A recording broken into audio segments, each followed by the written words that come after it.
it would take me half an hour to read them all.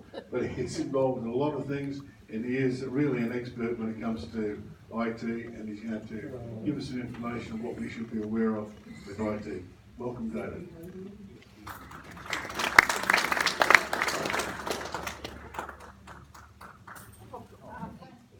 Good morning, everybody. Can everyone hear me okay? Yes. Thank you so much for letting me come down to Mandurah.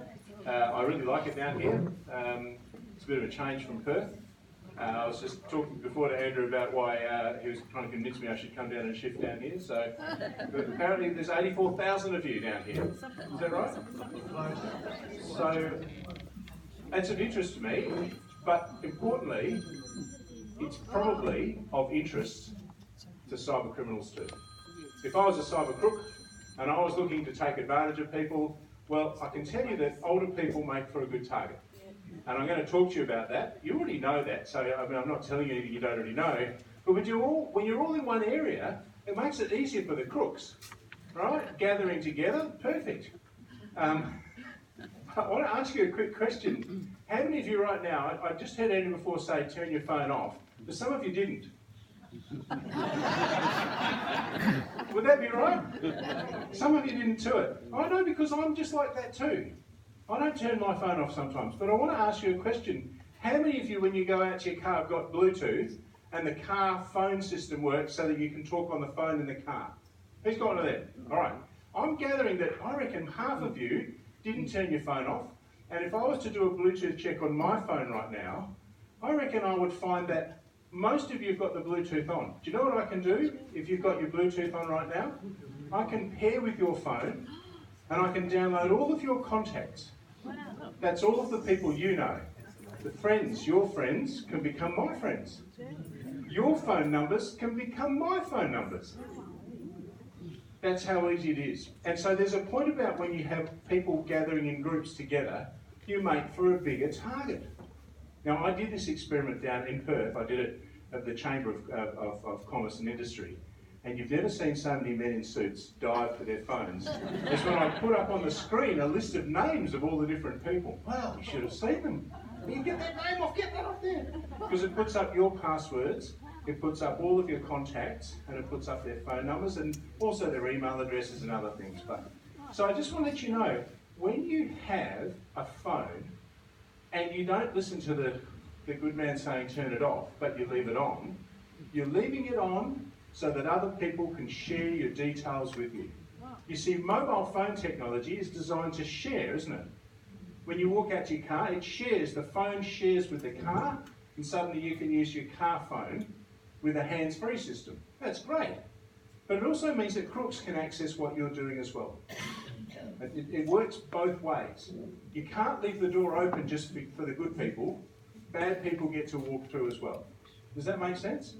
I want to talk to you about that today because I want you to understand some of the things we do collectively. We share too much information, right? We're just sharers. And a lot of the technology we're being given, whether you've got a phone, an iPhone, or who's got an iPad? Anyone got an iPad? Half the room's got an iPad. These are technologies designed to share, albeit for good, but crooks can use it too. I want you to understand that there's two sides of this coin so that you know what you're doing. Now, I'm what's called a gerontechnologist. That means I look at older people, and some of you will know some older people, all right? I look at older people and how you use technology, and I specialise in cybercrime, so I look at how crooks take advantage of older people. So I want you to take note of that. And I spend a lot of time on the dark net, or the dark web. Have you heard of that place? Mm-hmm. That's a hard place to get to. Don't go there unless you really want to. It's pretty tricky to get there. There's no web address. You can't type in www.darknet.com. There's no such thing. It is a very difficult place to get into, but once you're in there, suddenly you're in amongst it with crooks and thieves. It's like a club for crooks. And you're constantly being tested to see if you're up to the test, if you're sort of doing the sorts of things that crooks do. It's a marketplace for the worst things in the world. So, for example, if you're in the dark net, you can buy and sell drugs, right? You can buy and sell all the different drugs, heroin, cocaine, meth, all of this stuff, right? Now, I don't think you have a lot to do with that here, but nevertheless, if that's your thing, that's where you go. You can buy and sell guns and tanks. If you're from North Korea and you want to get the dark net is where all of that action happens. You can buy and sell people. You can buy and sell women. You can buy and sell babies. You can buy and sell human organs. Right? All of the worst things you can think of happen on the dark net. And alongside all of those horrible things, there's a section of the dark net where you can buy and sell information about you. People over the age of 60 whose information is collated so that other people can buy information. It's called information harvesting. And I want you to understand that there's a lot of things that you do where you give information about yourselves away all the time. You just don't even think about it, you just give it away. And I'm interested to know whether you want to revisit that thought. So let me explain. My wife, my good wife, went the other day and she bought a raffle ticket. She was at a shopping centre and they had a BMW. It was the Cottesloe Surf Lifesaving Club. Right? Good club? Surf Lifesaving Club. They had a raffle for a Beamer. And so my wife looks and goes, oh, I'd like to win a BMW. So she buys a raffle ticket, $2 raffle ticket. On the ticket stub, she fills out the information. Her name, her address, her email address, her phone number. She gave all this information away. Why is she giving that information away to the Surf Lifesaving Club? Is she planning on doing surf lifesaving lessons? Is she planning on being a lifeguard? No, she just wants to win a Beamer. Right? Let's be honest. She just wanted to win a car. But she's given all that information. Right down the bottom of the ticket stub, it said in very small print, by signing this information here, you agree to have this information shared with a third party. So let me explain how it works on lots and lots of raffle tickets, the printed ones. The Surf Lifesaving Association collect all the ticket stubs after the wings, and they hand over all the details to a third party. That third party gets all that information, all those people, their names, their addresses, their phone numbers and their emails. Did you want that to happen? In the case of my wife, she just wanted to win a BMW. She didn't want to share her information on a list with other people. And these third parties, who are they? Are they nice, benevolent, kind people? No. They're people who either want to make money out of you legally or illegally, or a combination of both. You see, when I go onto the dark net, I can buy a list of information about you. I can type in, for $50, I can buy 50 names. And those 50 names will be people over the age of 60 living in Hall's Head. Some of your names would be on that list, almost certainly. And it will be a qualified list of name, address, phone number, mobile, and other things. Right? It'll tell me, in some cases, what bank you're with. It'll tell me if you've got any pre-existing medical condition. All this sort of information is harvested about you because we give information about ourselves freely. Now my wife, because she's such a lovely, kind person, right? She's a very generous person, so she put all this information on there, but she really didn't want to give all that information away. I would never do that. If I was filling the same lottery ticket out, I might put David. That's it. What else do I need to give? It says on the ticket when the raffle will be drawn, I can look that up. If it says it's drawn, it'll say it's published in the West or it's published online, I can check that out. Why do I have to give all the information about me to someone else so they can pass on to someone else? In the case of the Surf Lifesaving Association, this third party group gives the Surf Lifesaving $50,000, which they use to buy the car. So the Surf Lifesaving people are not out of pocket at all. They've got a car for the raffle. Every raffle ticket they sell is profit. Fantastic. For them, not good for you. Your information goes into the pot of aggregated information that can be sold to hundreds and thousands of other people. A lot of people ask me, how did that person ring me? How do they know my phone number? Let me tell you that the average crook does not use the white pages. They go onto the dark net and they get these lists because they're qualified lists. If I'm a crook and I want to target people over the age of 60, I'll go on the dark net. There's no white pages for older people. It's just the white pages, right? And also in the white pages doesn't have so many mobile phone numbers. There is on the dark net. We've got all your numbers. And a lot of you get calls from people and you're scratching your head going, how did they get my number? Because you do things like fill out raffle tickets. Now, my good wife, who's so lovely, she thought it was so good, this idea, that she really wanted to win the Beamer. So she filled out a second ticket and she put all my information on it as well. That's what happens. We're sharing people, aren't we? We share information with other people, but we don't realise the consequences. I was livid. I said, don't do that. Stop it. But it's too late, isn't it? And there's other things that we share. Can I ask, hands up who's got a Coles Flybuys card? Be honest. All right. Hands up who's got a Woolworths Everyday Rewards card? Okay. Hands up who's got both the Coles and the Woolworths Everyday Rewards card? Now, you're the bad group, all right? It's a loyalty card. Where's your loyalty? Hands up if you've got a Coles and a Woolworths and you go to IGA and you go to Aldi. Is anyone in that group? Yeah, over here she's saying it's right? You see, here's the thing. When we join Flybuys, we do that because, well, we get a discount voucher, or we can get some frequent flyer points, or we can buy a free set of fry pans or a vacuum cleaner, or we get things, don't we, out of Flybuys, right? What's in it for them? What do they get out of it? Information, someone says over here. Not just information, really good information. I mean, rock solid information. Because you keep going back, week after week after week. And when they don't just know what you buy, they know how you bought it. Did you pay cash? Did you pay savings? Did you pay credit? And if you did pay credit, how much is left on your card? They know all of that information as you process payment after payment. They start to build up a file and they know all about you. Did you want them to know that information? Thinking about it now, do you really want them to have that information? Would you rather go, I'll pay cash? Because thinking about it now, going, gee, I'm not sure I want them to know about my financial situation. It might be good, it might be bad, but I thought it was my business. You threw it away when you signed that thing on Flybuys. Or Woolworths, or there's someone who's got an IGA one. Anyone got an IGA rewards card? Yeah. It's a license for them to get your information. That's what they're getting.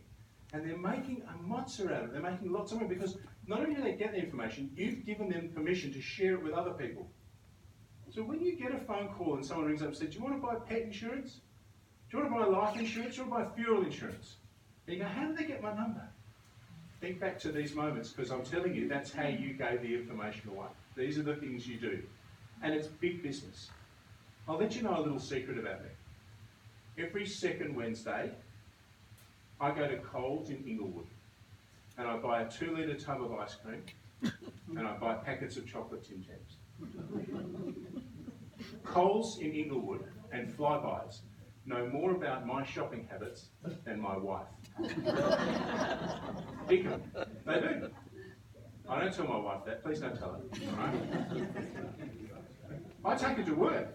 I don't take it home. She, who must be a babe, would confiscate that in a millisecond. I take it to work as a work fridge and we put it in there. But so my point is this. We all think we have secrets, but actually we're sharing it with the wrong people. And we have to be really careful about the information we give out. Hands up who's on Facebook.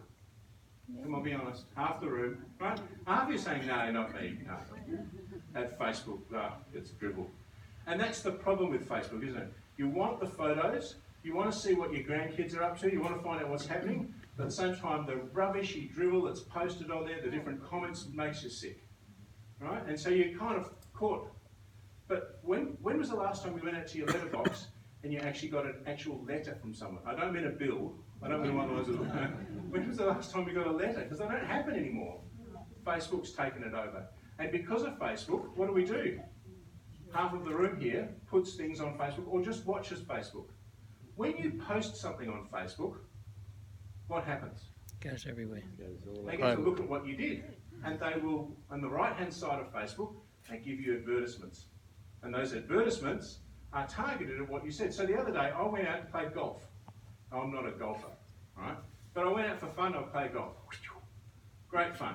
The next day on Facebook, what do I see? Advert for golf clubs. Advert, would I like to join this golf club? Advert for a tour going to Malaysia to play golf. Where did that come from? Because Facebook analysed the words you say They analyse the words that other people say about you. Great golf game, David. It was in jest, by the way, I was hopeless. Great golf game, David. So suddenly Facebook thinks, hey, this guy's a golf champ. And they start sending me adverts, right? Even the picture, they have picture analysis. They looked at a picture of me holding a golf club and said, golfer. Now I'm still getting the ads. They're filtered down now because I'm moved on to other things. But that's how Facebook works. Remember, how much, those who join Facebook, how much did it cost to join? It was free. And you know why? Because you are not Facebook's customer. You are the product. You're the bit being sold. Your information is being sold to other people. The people that Facebook make money out of are the people that get to place ads for golf clubs, or for going on a cruise, or for anything. Whatever you do. And it doesn't have to be that you said it. It could be someone else who said it about you. Now, I've got an older brother who thinks he's a bit smart. He says, oh, they'll never get me on Facebook, he says. And so he posts on Facebook, and he doesn't use his real name, all right? So instead of, my name's David Cook, he's another Cook. But he puts his name down as Vladimir, right? Because he thinks he wants to be funny. And in it, he says, Vladimir, occupation, secret agent. Where does he live? Monaco. Age, he's 10 years older than me, but age, 24. But Facebook and your friends will out you because you cannot lie to the internet. Because when he turned 60, what happened? Happy birthday, Peter, right, his real name. How's things in Port Hedland, where he really lives? How's things working as on the harbour? His real job, he's not a secret agent, right? Facebook outs you. Your other friends out you. And so one of the things that people who aggregate data do is they know when you tell fibs. When you lie on Facebook, your friends out you. They don't mean to, they just tell the truth. And then suddenly you could hide your date of birth, you could hide anything, but your friends would, happy birthday, and suddenly your date of birth's gone. Can you remember a few years ago, the number one security message that people used to have is, what's your mother's maiden name? Do you remember that? That used to be the number one question they'd ask to see if you knew who you were, and they could sort of determine you from someone else because they figured no one else would know. It doesn't really work anymore, it's useless. Do you know why? Because if you've already given your information on a raffle ticket, if I've got your name, your address, and your email address, that's all I need. I can go to what I call Hatch, Match and Dispatch. You can call it births, deaths and marriages, right? Hatch, Match and Dispatch. It's free, by the way, because your taxpayer money has funded it over the last few years. Thank you very much. So you're funding the criminals. That's something nice to think about. And anyone can go there and they can find out with your name, address, your date of birth, your husband or your wife, right? Your parents' dates of birth, where they were born, your kids' dates of birth, where they were born, all that information. And many, many, many more items of information for free. And then if I'm not happy with that, I can jump over to the Australian Electoral Commission. Again, taxpayer funded for free. I can find out where you were registered to vote, where you were previously registered to vote. I can find out all your previous addresses. It's all information there. So with a tiny bit of a start, because you fill out a raffle ticket, or you get a Flybuys card, or you're on Facebook, with a tiny start, the average criminal can build up a really decent dossier of information about you. Far more than you had before. Way more. So I want you to think about, are we giving too much information away? And you can't lie about it. You can't, there's no point putting on Facebook, I'm only 23, when you're 65. Because your mates will say, no, you're not. That's funny. Yeah. No, you're 65. And that's it. You can't get away with it. Let me talk a little bit more. Now, when I'm on the internet, by the way, there's a term they use for you, GBBs, Golden Baby Boomers, right? You are all Golden Baby Boomers. That make you feel good? No. GBBs? Because I see on the net, what I see is these crooks talking about you saying, oh, I just took a GBB for $50. Yeah, I get $100 a month out of this GBB. They brag to each other about their conquests with GBBs and they're just talking about taking advantage of you. I always just check because I like to know I'm in the right room. So if you're not born in the 20s, 30s, 40s, 50s or 60s, there's still time to sneak out the door. No one will look. Just down here quietly. And we'll see how we go. Now, crooks use two different kinds of methods. They use banking and shopping. Can I get a show of hands? Who has online banking in the room? Most of the room. Oh, there's a couple of people shaking their heads. People going, no, not me. not into that banking mumbo jumbo, that online stuff. I don't care whether you've got an online account or not. Here's the important thing to remember. Whether you have an online account or not, every transaction that happens in your bank does online, whether you like it or not. All banking transactions, by law, are done online. You can't even get away with it. So when I hear people say, no, I'm not into online banking, I've got no problem with that. I'm interested to know, what information are you sharing? Because it was in the West Australia just 6 weeks ago. Husband and wife couple, up the road, up at, what's it called, Rockingham?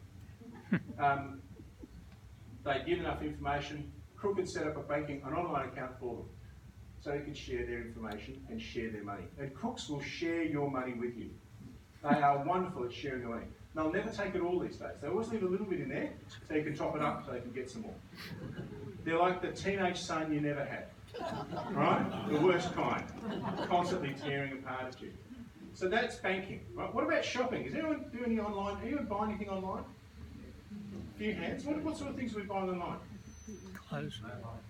Mobile phones, yeah. Yeah. A vacuum cleaner, yeah. Alcohol, yeah. I'll come over to your house later, yeah. Anyone else? Has anyone ever bought an airline ticket online? Anyone ever bought an airline ticket? Oh, Yeah. I think we buy a lot of airline tickets online these days. And that, I want to tell you, from my perspective, the moment, from a cook's perspective, I'm there, let's say I'm buying a ticket, and I'm on Qantas and I'm buying a ticket, and I'm going to buy a ticket to Sydney, right? And let's face it, we buy online tickets because they're cheaper than going to the travel agent. We don't cut them out, they get their fee. Then you get to choose your own seat and you plot it in and away you go. It's not that difficult anymore. It used to be hard, now it's pretty easy. But there's a moment, that moment when you're in front of the computer, you're at home, you've typed in, I'm going on Qantas, www.qantas.com.au, right? Fair enough, and I'm typing in the information, MasterCard, 5511, 5171, 3953. I won't tell you the rest because I don't know you that well. Just met some of you. So anyway, down the bottom, expiry date. All right, and then I flip the card over and then I've got to get the 3-digit CVV number off the back, right? You've all been through that? That moment, as you're typing that information in, is the moment that the cyber crook most covets. They want to be on your network with you as you're typing that in. They want to be with you, they want to be sharing your network, your space. And they'll do anything to share that moment with you. So let me ask you, when you're typing that in, did you take precautions? And by precautions I mean, before you even typed in www.qantas.com.au, what's in front of that? The little bit that says HTTP. Ever seen that? Mm-hmm. Okay, HTTP : and then www. Now some of you will know, in order for it to be a financially secure site, it needs to say HTTPS, not HTTP. I'm sure you've heard that before. That you check it, because it's really important. That S is a huge difference. It's just one letter, but HTTPS : www.qantas.com.au means it's a handshake from Qantas, reaching out saying, Qantas is shaking your hand saying, we guarantee the security of this website. Right at this moment, and it's not there for the whole transaction. It's not there when you're looking up to book flights. It's only at the part where you get to put the money bit in. The bit where you're typing in whether it's a bank account or a credit card. That's the bit where you need to say HTTPS. Alright? Okay. And what happens if it doesn't say S? What do? Some of you just keep going, or some of you didn't even realise. Okay, here's what you do. You drag your mouse over to where it says HTTP, you click the mouse and you put S. So it now says HTTPS and you press enter. And it'll reset. And one of two things will happen. If it's a legit site, it will come up with the secure site for Qantas, HTTPS : www.qantas.com.au, or it'll come up with a different message. You may have seen this saying error 404. Has anyone ever seen that before? Yeah. Okay, 90% of the time when you see error 404, it means you were on a fake website. You were on a fake one. And a fake one that was going to take you to an unsecure site. They would still help to sell you a ticket, except they'd also share your credit card details with crooks at the same time. You get your ticket, but the crooks get your credit card details. You get your $300 ticket on Qantas, they get the details. Is that a fair exchange? Maybe not, you're thinking, So there's a bit to this. Further down the line, after the HTTPS, on the same line, right down the other end, you might see a padlock. Anyone ever seen the little padlock? Little symbol of a padlock. That is not from Qantas. That is from Visa and MasterCard, and that's what we call a four-way handshake, reaching out, saying between the four of us, between Visa, MasterCard, Qantas and you, a four-way handshake to say, we all guarantee that if you use a credit card, such as Visa or MasterCard, which most of us would do for this, that we'll all guarantee the security of this. So now you've got two things to look for on a purchase. HTTPS, secure from the vendor, padlock at the other end of the same toolbox. It could be a gold padlock or a green padlock, doesn't matter, but it's a padlock, a four-way handshake. That sounds secure. So what do the crooks do to get around this? Well, the crooks can't put the S in. Well, they can, but it's very expensive. You've got to put up a bit of property to make your site secure like that. And so crooks aren't prepared to lose $100,000 a day for the sake of putting an HTTPS. So crooks generally don't have secure websites. It's technically possible, but financially stupid. So they don't do that. Secondly, on the padlocks, hard to put a padlock in there unless you are Visa and MasterCard and you're sponsoring hundreds of sites, thousands, millions of sites. So sometimes the crooks will on their fake site have the padlock just underneath the box. Looks like it's almost in the same place. Make sure if you see that padlock and you're going to guarantee it, it's in the same box that has the www. Whoever your vendor is. Now I've been using Qantas, you could put in anything else. It could be Amazon, it could be Virgin, it could be Optus, I don't really care. Vendor sales, right? We all clear on that? Okay. Well, you can't. It means Visa and MasterCard. So we're not giving you the four-way handshake. It's them saying maybe find some other means. That's actually really good advice, isn't it? That's Visa and MasterCard saying, not this vendor, not with us. We don't know. Now the big people, like your Qantases, your giant, you'd expect them to have an arrangement. Because let's face it, Qantas aren't going to do any sales if you can't use your Visa or your MasterCard, because that's 99% of all of the transactions. Processing stuff, right? But there are other people, lesser people, right? You might, for example, get to a person that's not actually a company, they're just a person. That's where we have things like, we might buy things on eBay, or Gumtree, or things like that. Anyone bought anything on there? You might have. And I'm not looking for an HTTPS from some bloke down the road who's selling a barrow load of rocks. He hasn't got the wherewithal to do that, so I don't expect to see that. Instead, you'll use a different payment system, probably PayPal. Anyone use PayPal? Okay. Now, people ask me all the time, is PayPal safe? PayPal is the safest known system of you buying something from someone else without them finding your credit card details. That's what PayPal does. They've been doing it for a few years and they're excellent for it. So you can rely on that. Absolutely 100% great. But quite often we get emails saying from PayPal that you need to upgrade your details or there's a problem with your details.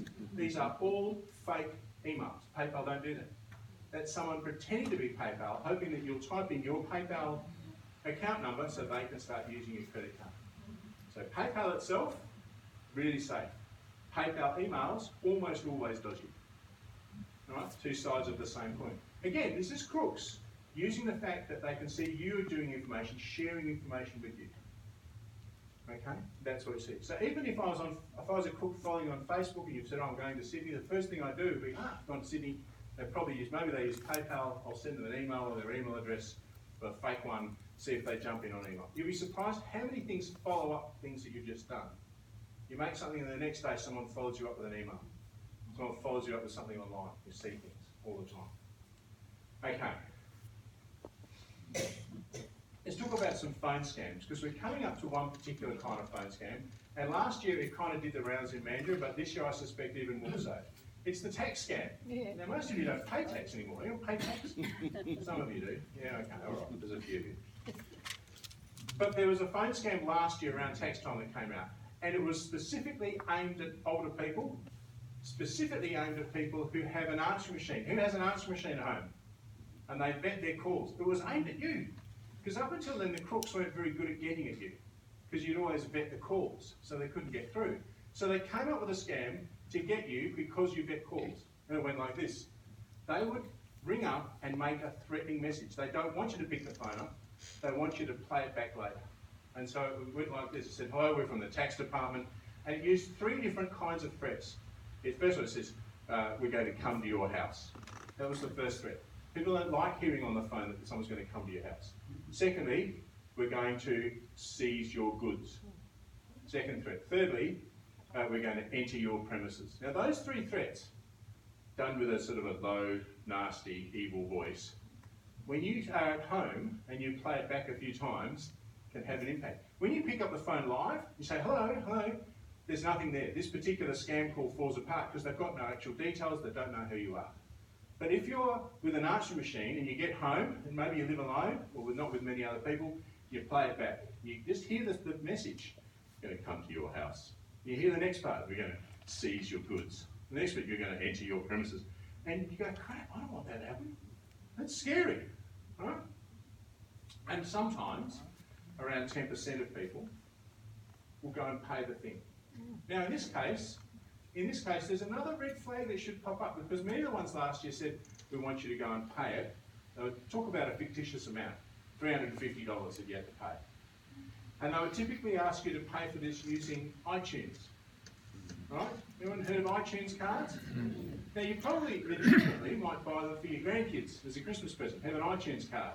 So you can play iTunes games and download music and whatever.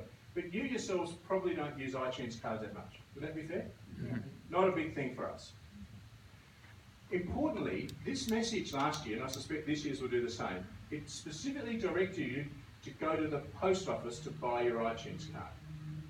Right? Specifically the post office. Now you can buy an iTunes card at Coles or Woolies or lots of other places, gaming shops, but they didn't say that in the message. The crooks say, "I want you to go to the post office." Why did they say that? Because most of us in this room have a recollection that the post office is a trusted place. Would that be fair?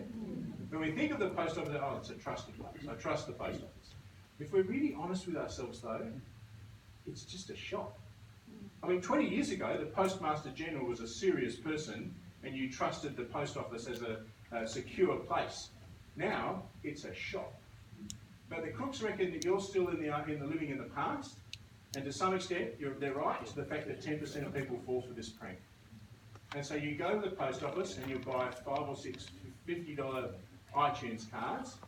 The way the crooks get this is, by the way, is you don't have to actually send anything to the crooks. You just have to respond to an email where you put in, you get the iTunes card, for those of you who don't know, you scratch it. It gives you a number. The crooks just need that number. Now, they don't have to be in Australia. They could be in Singapore, they could be in Russia, they could be in America. They just get the numbers and they can convert the numbers into cash. That's how it works. Right? Translate. You're helping fund, right, money laundering, sending it offshore. So can I just be, I'm sure most of you kind of have a sense that iTunes card doesn't sound right, and yet 10% of people last year in general Perth fell for this scam and actually went down and bought them. Now I've got to tell you, if you go to the post office these days, because they're up to the scam as well, and you try and buy 6 or 7 iTunes cards, the lady on the counter is going to ask and say, "Are you sure you're not being scammed? And you think you're paying a tax bill for this?" Because they too know that. Now if you go to Woolworths, no one at the counter is going to even blink bat an eye and say, "Yeah, sure, 6, yeah, you got grandkids, no worries." They won't care. They have got signs up. They have got signs, but I think they get lost. I think they're lost in amongst all the other signs, and I don't know that everyone picks up on it. But certainly the number of people who fell for this scam last year was enormous. And I'm guessing that this year, in a couple of weeks' time, we're going to get bombarded by the same version scam. It'll be more sophisticated. They made really good money out of targeting people who have answering machines. And all of the predictors are saying they're going to target older people again this year, and they will be answering machine things that specifically work when you play them back. They're the kind of things where you get a threat, a nasty thing, because they'll make you feel, you know, "Oh, I don't want someone coming to my house, I'll just pay it. I'll just get rid of it." That's how you do it. So that's the big stick mechanism. There's another kind of phone scam, which is the other way, the Be Nice to You version, right? Now, there's loads of these, but I'll talk about one in particular that I've been following for about 5 years called the Telstra scam. And there are hundreds of versions of this, but there's a particular lady I follow. She uses 3 names: Flo, Florence, and Doreen. She rings up, she says she's from Telstra. She's very, very nice. And unlike all those Indian scam calls, where you can pick the accent and there's a delay on the phone, I don't have to tell you about that. You don't have to fall for that. That's rubbish. This one sounds legit, because it's a lady who says, hello, it's Flo calling from Telstra. She's got a real Queensland accent, you know. That kind of a funny kind. She raises her voice at the end of each sentence. It's Flo here from Queensland. He knows about it and they don't do It's a anything. courtesy call to let you know that you're $10.98 overdue. Now, I don't want any money from you. When you get a chance, could you please just pay it? So I don't want you to get a fine. Wherever you pay it, just pay it. If you normally pay your Telstra bill at the post office, go down there and pay that. If you normally pay it at the Telstra shop, pay it there. If you normally pay it online, you pay it. Wherever you pay it, just pay it $10.98. Most people at this stage are going, nice lady. She's not asking for money. She's telling me to pay it somewhere else. It's not a scam. Right? It has the ring of truth. Also, she's asking for $10.98. She's not asking for thousands. This sounds almost legit. It's got those little golden markers that we like to look at for scams that say, this could be true. This is plausible. Then she does something incredible that none of us have ever figured out before. She talks to us.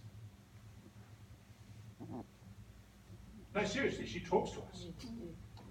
When was the last time someone from Telstra talked to you? You should have rung the biggest red flag ever.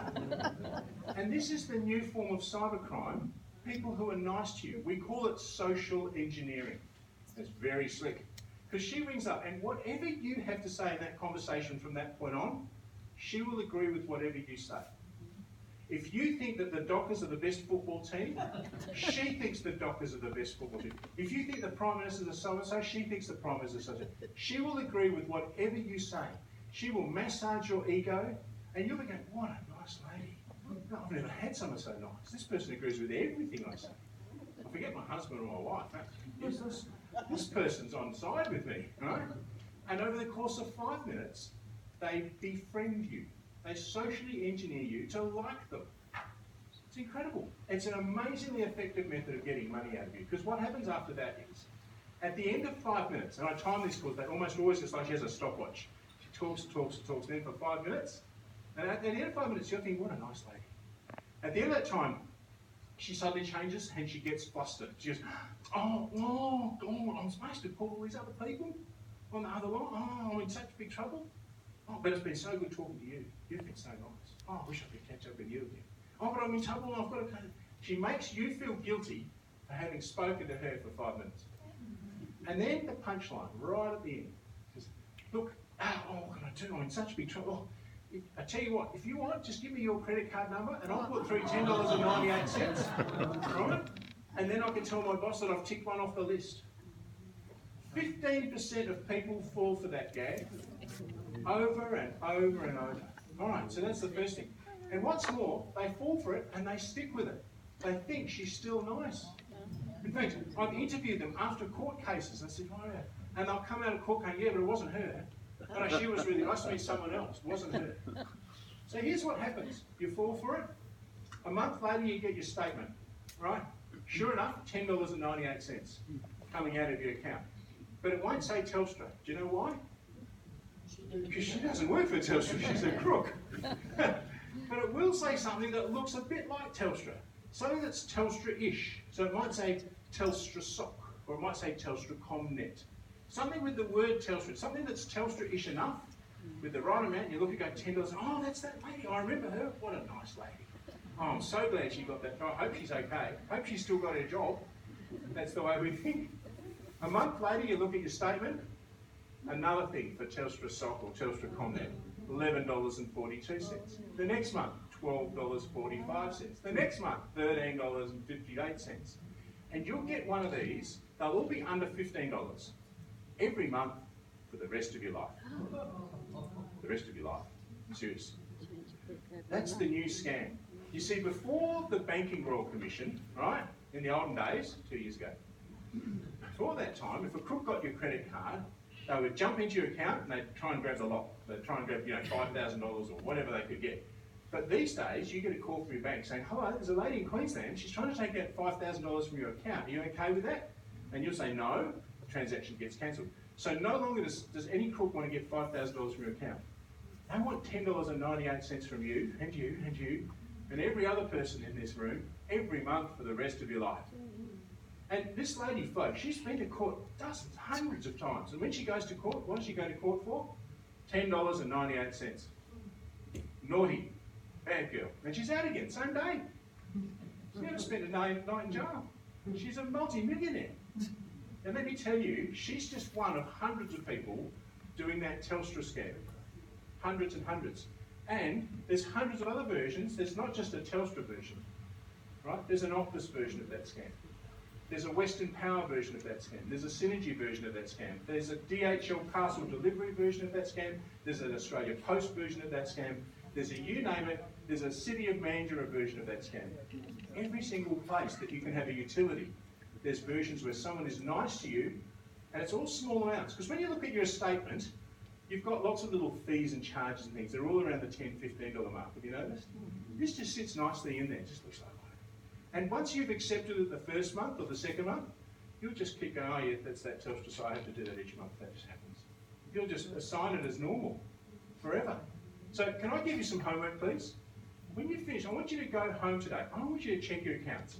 It doesn't have to be Telstra. It might be Optus, or it might be Australian Post or something. Just look and see if there's some amount.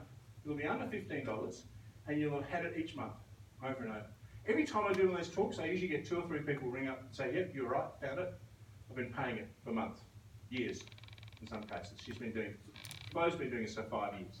Others have been doing it for longer. It's the new form of cyber crooks getting your money, right? And it doesn't whack you over the head with a stick, it's by being nice to you. And the best part is, most of the people who she fleeces think that she's still a nice lady, even after they work out they've been scammed. All right. How do you get out? Well, the moment you find, you go down to the bank, you say, cancel this payment. Get it out. The bank will stop it. If you're not sure about your card, you might go and get a different card and say, I need a new card number. All right? And you do that. Yeah, absolutely. But the trick is to know that you've actually been scammed, because most people just keep paying $10, $15 each month thinking it's okay, because it looks like all the other stuff. Now, I want to talk about how we share information, because sometimes, we're not very good on information and the way we share it, but the average age of a crook, the average age of the cyber crook that's going to take you on is between 15 and 24.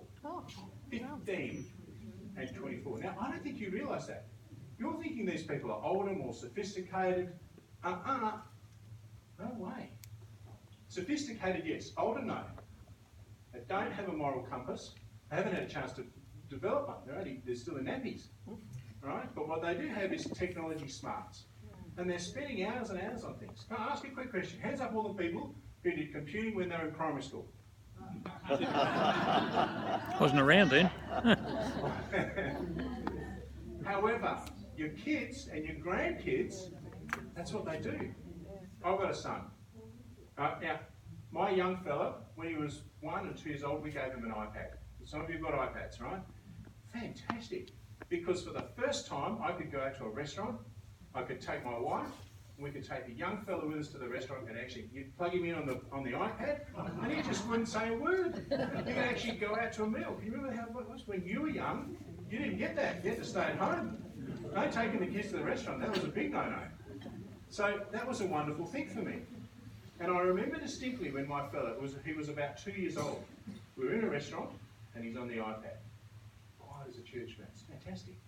And then the battery on the iPad ran out. Well, you should have heard it. Everybody in the restaurant is looking at me, right? Eyes on me, saying, shut him up. I go, oh, what do I do? Luckily, I was in a restaurant, and on the side, it was a kind of a cafe restaurant. It had magazines on the walls, and I grabbed a magazine off the wall, I flipped it in front of him. It was a Woman's Weekly.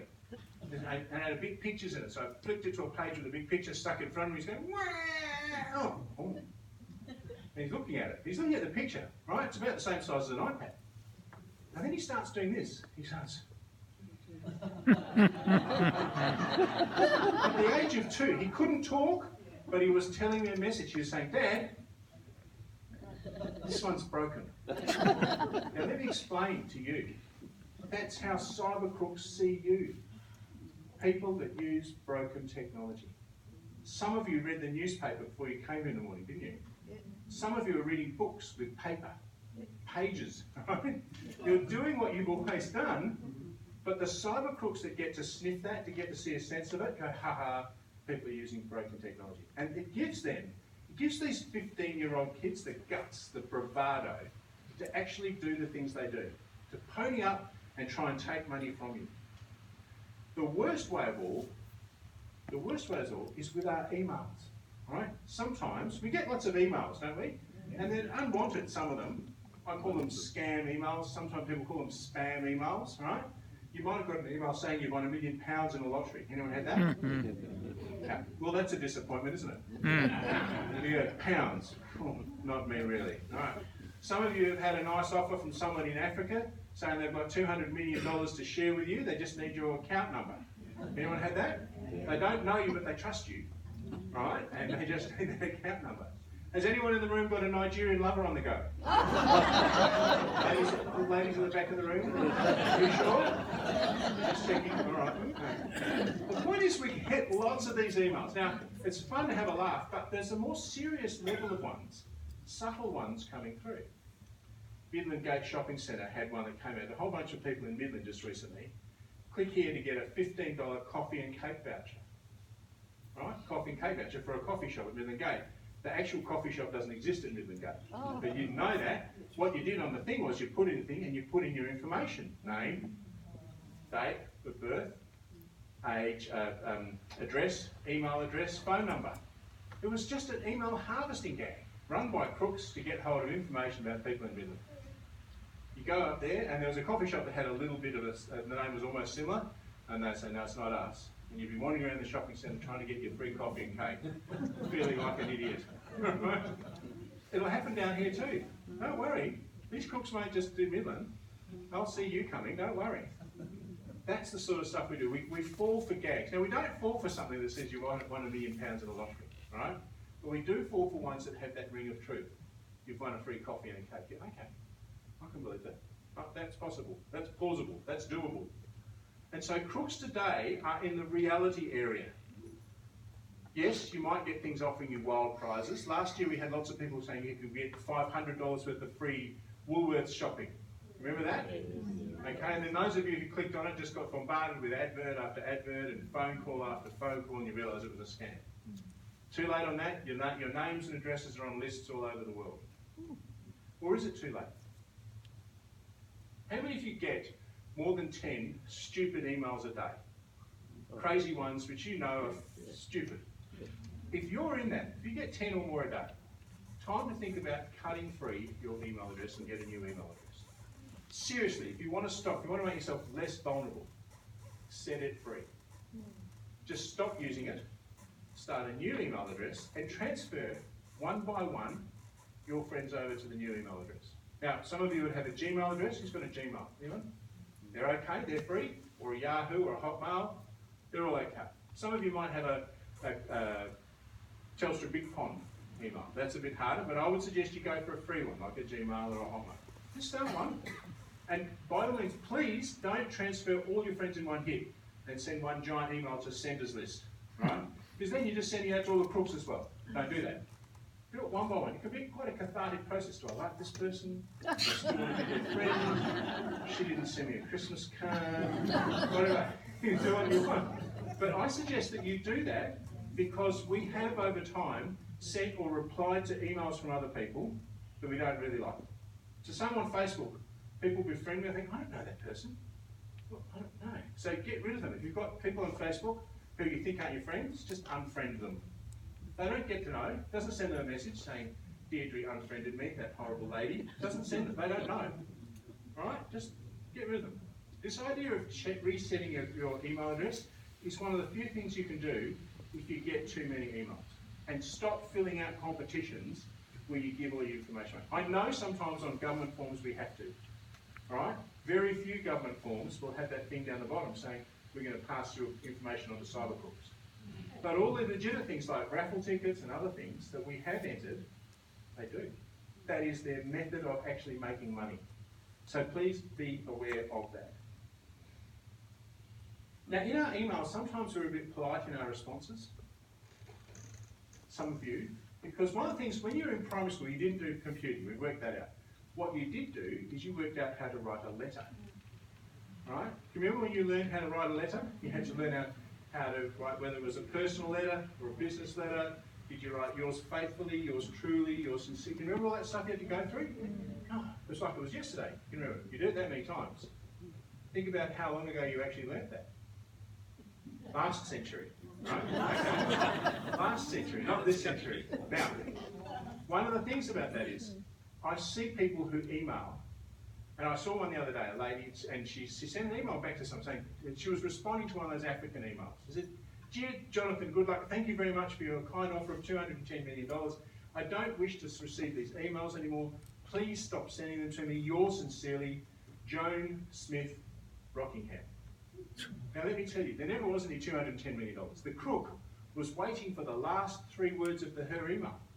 Joan Smith, Rockingham. That's all he wanted.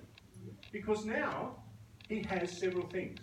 He already has her email address, which he didn't know who she was. He sent them out to heaps of people. He now knows that js@telstrabigpond.com, which is Joan Smith, is in fact Joan Smith, not John Smith. So he knows it's just female. That she lives in Rockingham. But most importantly, the crook now knows that she's of a certain age.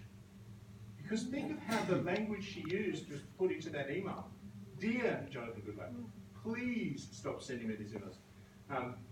Kindly stop sending me this information. Yours sincerely. Only people over 60 use this language. That's you. You're the only people who still email and you're polite about it. I got an email from one of my students, one of my university students where I teach. It just said, "Where is the lecture?" It didn't say who it was from, and it's spelled where, W-A-R-E, where is the lecture, L-E-C-H-A, lecture. That's the level that I'm getting from an 18-year-old student who wants to come to my call. Absolutely appalling. Meanwhile, you're telling the world that you're of a very well-learned, very polite, very sophisticated method of responding to emails, and it tells people information that they can harvest. It's an old person, put them on the old person's list. Right? Instantly, it's like you couldn't wave a bigger, redder flag than to write back in people in the email. So is that you? If it is you, how about you start being a little bit less polite?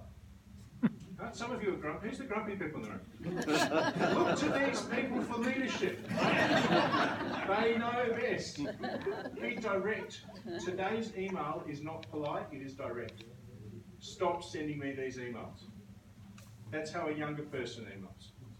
When you say please, kindly stop sending, you're saying ever so kindly, I say our chaps, please, frightfully, awfully, lovely, wonderfully.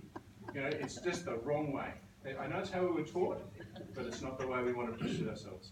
Now this lady, Joan Smith, she did worse than just putting Joan Smith Rockingham. She put Joan Smith Rockingham, secretary of the bowling club. Here's my PO box number. Sometimes I leave the key to my house underneath the top part on the front door. You know, you can get me after 6. All this sort of stuff. If that's you, please stop. Please change your emails. Stop sharing information with people that you don't know. It is the secret to crook success, that they get this information and you give it to them for free. So please be aware of that. Now, some of you use Bluetooth, some of you use free Wi-Fi. Anyone use free Wi-Fi? No. When you use, I bet some of you do. No. Free Wi-Fi, because it's free. Okay, absolutely. When you go, there's a library not far from here. When you go to the library, what's the password of the library for the free Wi-Fi? There's no password. Right? Free Wi-Fi, in most cases, either has no password, or they give you a tiny piece of paper with a password that's the same as everybody else. Right? That's like everyone in the street having the same front door key. Did you feel happy about that? I'm giving you a special key. Same as hers, his, and that fella down the back there, but special. It's not special. So this is one of the problems with Wi-Fi. When you're at home and you use your own Wi-Fi from your own system, you've got a password and I don't know what that is, so that's great. But when we're out and about, if you're at the library, don't make a financial transaction. Don't buy an airline ticket. Don't buy any tickets. Anyone bought any tickets from Viagogo? Heard of Viagogo? It's a place where you buy a ticket to go, if you want to get a ticket to see Hugh Jackman. Right? I know some of you want to go and see him. When you type in Hugh Jackman, put it into Google, the very first thing that pops up is the Viagogo site. Viagogo will sell you a legitimate ticket to the concert. The problem is they'll sell the same ticket to 10 other people. And then when you turn up, if you're the first person there, you're in. Right? If you're number 2, 3, 4, or 5, they're going to know that someone's already in, that you've got a fake one. And you're left out. That's the new system. Because electronic tickets, as you know, you order them, you print them off at home, and you turn up to the concert. Be aware of Viagogo. They are a fake site.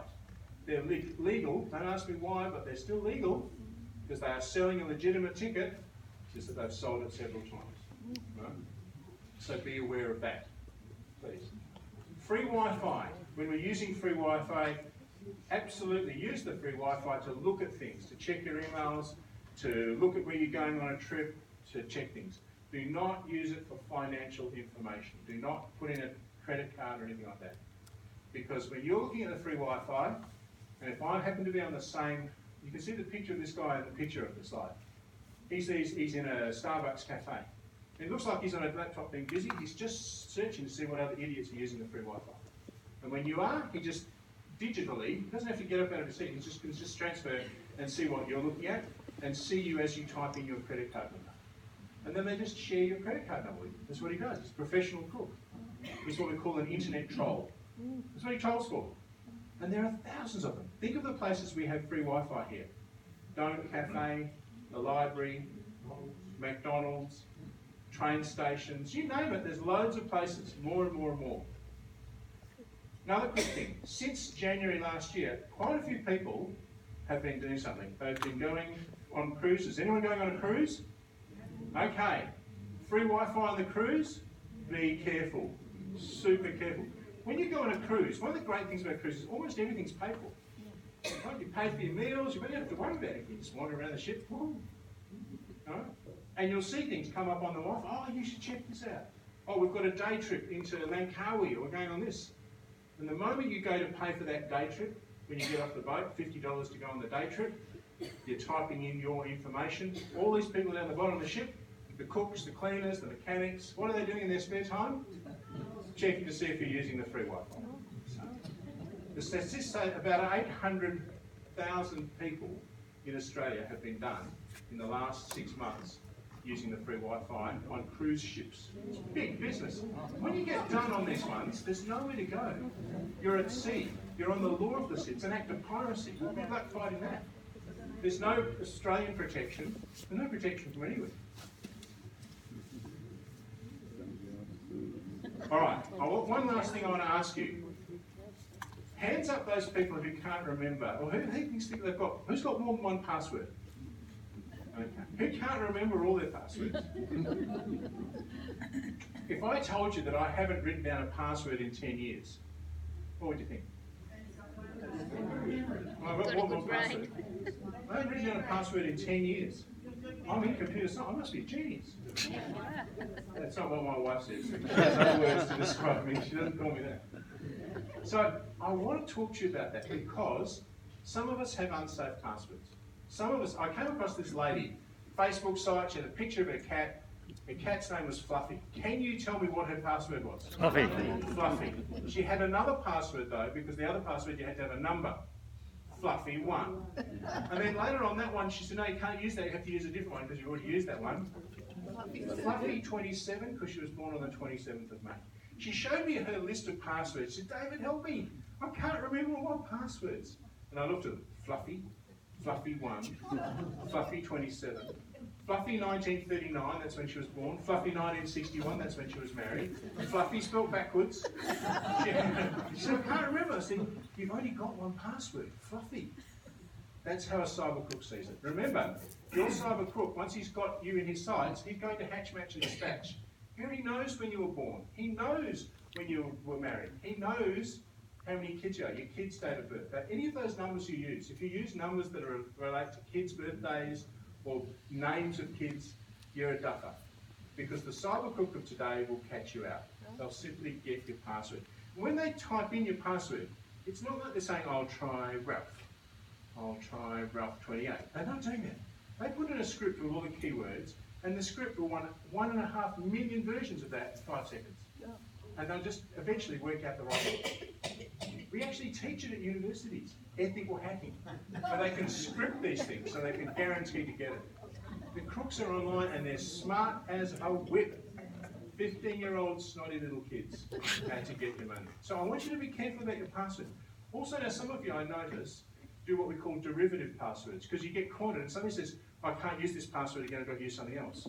So you go from Fluffy to Fluffy 2019. Have you ever done that? Well, you just added something. You've taken a password, you just added something on the end of it. They're called derivative passwords, and cyber crooks love you for it. That is the #1 method of getting money out of old people. People who take a password and add something to it. If that's you, and I suspect some of you, change your password, please. So, I want to get back to my thing. Haven't written down a password in 10 years. How do I do it? Well, Same. to understand this, you have to go back 40 years. 40 years ago, I'm studying for my engineering exams. Any engineers in the room? Anyone? Good? Okay. I had to learn this thing called the resistor colour code for wiring, right? Particular code. Couldn't remember the thing. I was an idiot. Came up with a particular saying to help me remember this code. It went like this. And for those of you, it's not the rude one. Bye-bye, Rosie. Off you go. Birmingham via Great Western. There was this phrase, this funny phrase. I was just a 17-year-old geeky kid. I was into wiring and machines and stuff. And I was into train sets. So, for those of you who are from the UK, bye-bye, Rosie, off you go, Birmingham via Great Western makes no sense whatsoever, so don't try and figure that out, that's silly. I used the first letter of each word to help me remember the colour code for the resistors. Bye-bye, Rosie, black, brown, red. Off you go, orange, yellow, green. Birmingham via Great Western, blue, violet, grey, white. Did I pass? A nod of approval. Passed my engineering exam. So that's one of the things I learned, right? We call that a mnemonic, right? And we've all got these mnemonics in our head, haven't we? I reckon we have. There's one in your head, I'll get it out. Yeah, try it now, okay? 30 days have September. All the rest have except. And I didn't tell her that, right? You saw that, there was no magic trick. It was in your heads. And how long ago did you learn that information? Okay, primary school. Okay, so we're going to go down. So the best time, so I use, anyway, now fast forward to today. I've used that phrase, bye-bye Rosie, off you go, Birmingham via Great Western, as a pass phrase. Not a password, a pass phrase. And I chop it up into different passwords. So very simply, I chop the phrase, bye-bye Rosie, off you go, Birmingham via Great Western, into 4 passwords. And I put a number, and I put an exclamation mark after each one. I don't use the number 1. So I go, bye-bye Rosie 2, exclamation mark. That's my first password. I use that for 6 months. Second one, off you go, 4, exclamation mark. I use that for 6 months. Birmingham 6, exclamation mark. Use that for another 6 months. Via Great Western 8, exclamation mark. Use that for another 6 months. And I change all my passwords every 6 months. When I change my passwords, I change them all to the 1 password. So for the first 6 months, I'm on bye-bye Rosie 2, exclamation mark. All of my passwords. So I don't have to remember anything. I would just have the same phrase. Bye-bye Rosie, off you go, Birmingham via Great Western. I've had it in my head for ages, decades. It's stuck there. Can't get rid of it. And I just put that in. If for some reason I have some vague moment and I get the wrong version, I'll go to the second password. Off you go, 4. Or if need be, the third one, Birmingham 6. I'm unlikely to get on to the 4th one. Right? I'm not that dumb. I might get it wrong by 1. But by and large, I've never had to write it down. I've been testing this password system. Okay, I work at a university, all right? I teach snotty, horrible little computer science brats, okay, who are constantly trying to hack into my system so they can change their assignment marks, so they can change their exam marks. Little smarty pants trying to do this. I get 400 attacks a week. This passphrase has stood the test of time, all right? Because it's not what you're doing. It's not fluffy, fluffy 1, fluffy 27, fluffy 19. None of that stuff, no. This is my phrase, and it's in my head. So you haven't done much lecture in your... Well, now that I've told you, I'm going to have to change it. Sometimes I've set to ruin it for everyone. So my challenge is, I'd like you to think about that. Now, I've been doing this for 10 years. I reckon it works. I know it works. It works a bit. Right? And most of you do things that are a little bit unsafe because some of you keep your passwords written down on a piece of paper, or they're in your purse or your handbag or your wallet, or some of you put them on your iPhone. Yes, don't think the cooks don't know about that. Some of you put them underneath the keyboard. They put them on a post-it note by the side of your screen, in a cookie jar. I don't know where you put them, but I know you put them somewhere because I know you can't remember them. I use the best computer in the world, this one. Haven't written down a password in 10 years. It can help you if you have a stroke. Do you know what? I won't be one. If that happens to me, and you're right, I hope that doesn't happen. But for the great majority of us, right, we're all sitting here. I just heard Andrew, we had about 20 different birthdays. People are living strong and happy in Mandurah, right? I don't think it's a problem. But if, for example, we want to talk about people who have dementia or cognitive disabilities, and you forget things and so on, they are making all of the evidence points to this, that a password that you'll have from something back last century, you will remember. But if you have a password, if you have a passphrase such as the Eagles are the best football team in 2018, right, which is a great passphrase. If you have that password, that's useless. Right?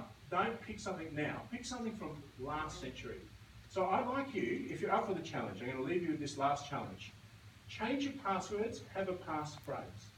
If you don't believe me, if you go onto the government, the Office of E-Safety, in the last 6 months, they've just finally agreed with me, and they now say the number one method of protecting people over the age of 60 is to have a passphrase. So that, finally they've agreed with me. They took it there. No, not instead of a number, as well as a number. So I have a capital letter. So bye-bye Rosie is capital B, bye-bye Rosie, 2, exclamation mark. But you can put question mark, or asterisk, or @ symbol, or whatever. You just have to have a symbol, you just have to have a number, you have to have a capital letter. All these passwords ask for these funny little things, right? The beautiful thing, so not more than 16. So the beautiful thing about your passphrase is, I carved my phrase into 4 passwords. You might have a really long one, you can carve it into 6. It doesn't matter, it's just one phrase. Whatever your phrase is whatever it is, don't try and convolute it, it's a ripper. And you'll have a phrase from the past. Some of you, if you think back, well, seeing as how we're turning the clock back a bit, think about your first hot date, right? Your first kiss, or the first time. I bet you can remember the song that was playing, the music that was playing that time, that guy, the first, whatever. There'll be a moment that you can remember. I don't know if it's your personal moment, it's not my moment. Right? And it's a lot better than the Nigerian lover for the ladies down the back. Right? Don't use the current stuff, stick to the stuff from last. So I want you to do this. It could be the first line of your favourite song. It could be the first line of your favourite poem. If you're religious, it could be your favourite line of scripture. I don't really care what it is, as long as it's not something that I already know. So something that's in your head, that's not in my head. That is the perfect passphrase. I haven't written down a password in 10 years. I reckon that's a pretty clever thing, because the one thing you've got over these 15-year-old kids, the one thing you can do that they can't do is look after your password, right? It's the one thing that keeps you safe. Unless you want to go back to uni and study computer science, and I don't think you want to do that. No. Right? So I'm going to leave you with that. I hope you enjoyed listening to me. Thank you very much.